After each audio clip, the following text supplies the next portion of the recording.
Sunny Crew, welcome to your 10-minute runner's cool down.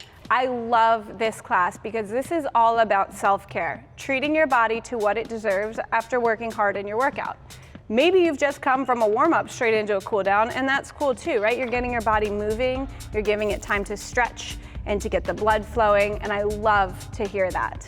So we're gonna start off at a run, and then into a jog, and then into a walk, and then we'll spend our final few minutes simply stretching out our body. We'll stay on the tread for it, but I'll show you exactly what to do. You ready to get started? So this is one of those few classes where we start off at a run, but let's make it an easy run.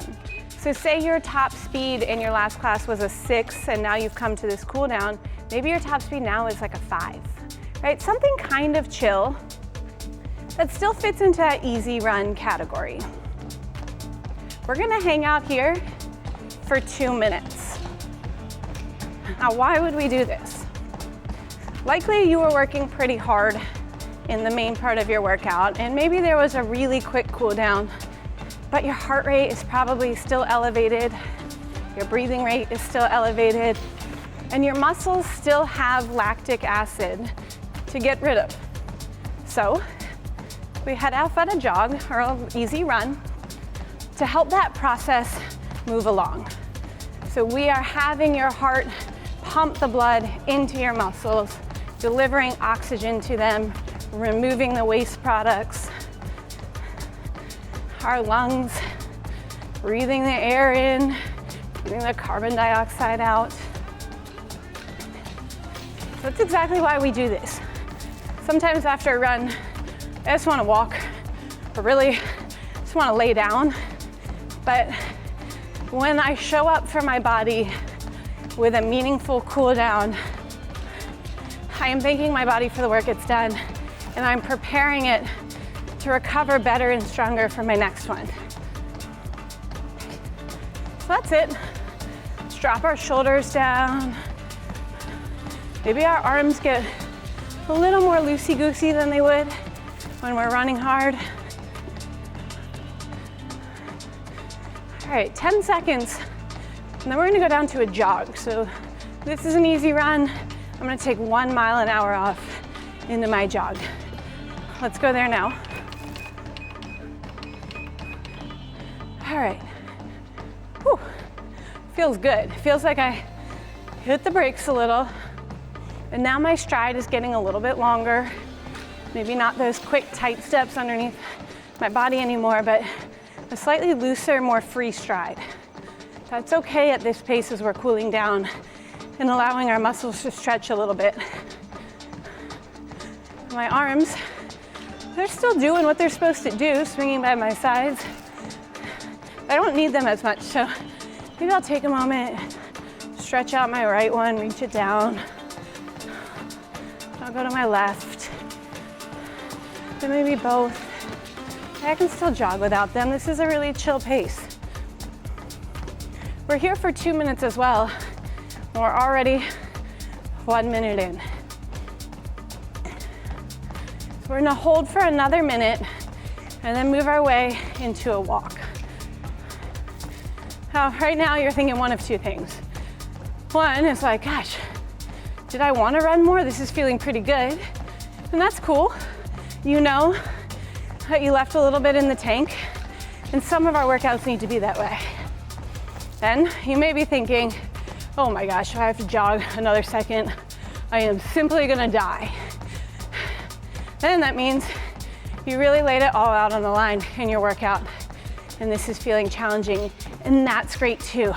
We need the more chill workouts, and we need the more intense workouts in our program to help us move, progress, and get stronger.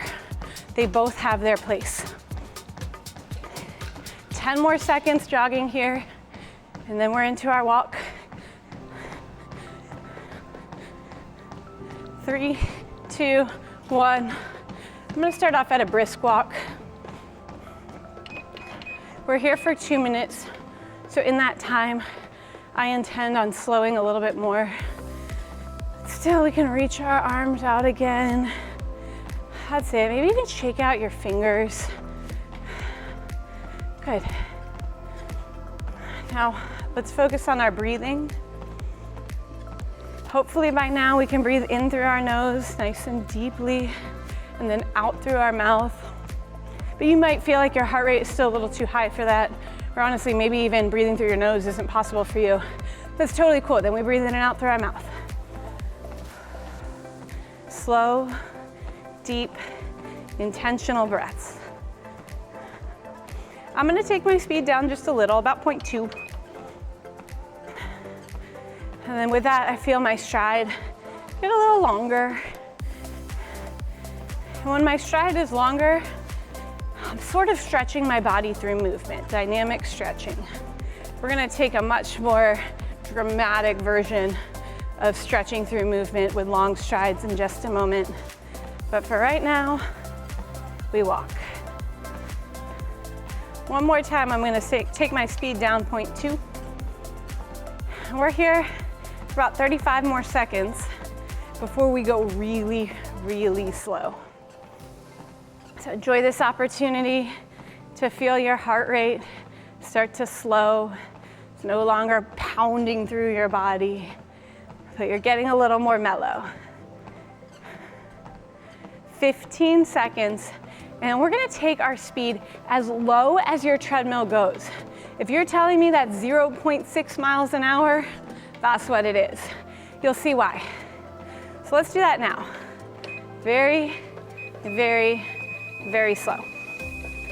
And then I'm gonna hold on towards the front of my treadmill and I'm gonna do like a lunge step. So as I'm going really slow, I'm gonna reach back. These long, whoa, long strides and lunges. Don't do what I do and go too far back. Sometimes I forget just how long my legs are. But in here, we're just reaching. You're still keeping your chest up. Your eyes are up. That's it.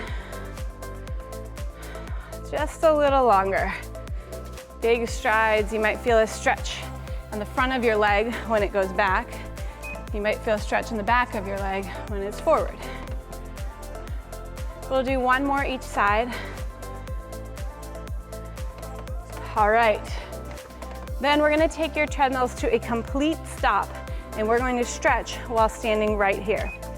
So if you have your clip on, let's remove it. And then here, we're going to go into what I call a figure 4 stretch. So this is where we'll take your right ankle, cross it over your left knee, and we're gonna sit back. So from the side, you can see that my hips are way, way back. And I'm gonna sink down while still keeping my chest open. 1, keeping my chest open helps deepen the stretch. And 2, we're still cooling down. So I want my lungs to be able to still fill up freely with oxygen. All right, we'll do your other side. Left leg crosses over the right. We sit those hips back. Now it's okay if your sides don't feel the same. Mine almost never do. But just notice, know you, know yourself. Get to know how your body normally feels so that if something is different, you'll notice and you'll be able to catch something like an injury before it really even fully develops. All right, so then we're gonna stand, taking our right ankle into our right hand. Squeeze your hips forward. You can hold with your right hand, or you could even hold with your left. Do what feels best for you. We'll switch sides. That's it. So my breathing is still coming back down to normal. But by static stretching, I'm still telling my body, like, look, we need to send blood to our muscles. We need to keep our cool down going. All right, then we're gonna take one foot forward, right foot forward, left foot's back and turned out just a little bit, and we're gonna hinge forward. So our hips go way, way back. Our upper body goes forward. Hopefully we have a relatively flat back. And we'll switch sides. That's it. You can bend that back knee if you need to, but try to keep your front leg as straight as possible. All right, then we're gonna take care of your upper body, which really does work hard for us when we run. So on here, we're gonna take your right arm across your body. And with this, I'm not gonna allow my body to collapse, but I'm gonna still open up my chest so I feel a stretch back here. That's it, we'll go with the other side. All right, we're gonna do a couple big shoulder circles. So I'm gonna lead with my thumbs up, and then they're gonna turn down. Do that again, up. That's it. Oh, it feels so good. And then lastly, we're gonna cross your arms over and then reach back, stretching through your chest. And when I cross my arms over, I'm gonna switch. This time my left is on top, and I'll reach back. Just a couple more here, as slow as you need to go. That is excellent. I'm gonna do one more with my left arm on top. Reach back, and then finally, as I like to close my classes, we're going to reach in. Breathe in, reach all the way up as high as you can. Get a stretch all the way down your body. Exhale, and thank yourself for a job well done. Showing up for a cool down is showing up for yourself. It is taking care of your body, and it is making sure you can join us time and time again. I cannot wait to see you on our next workout, Sunny family. See you soon. If you've enjoyed this workout, I invite you to follow me on the SunnyFit app. There you'll find more classes from me. I teach HIIT, cycling, and treadmill. Plus, you'll find many more from all the other Sunny trainers. If you haven't downloaded the SunnyFit app yet, click the link in the description below. We'll see you there.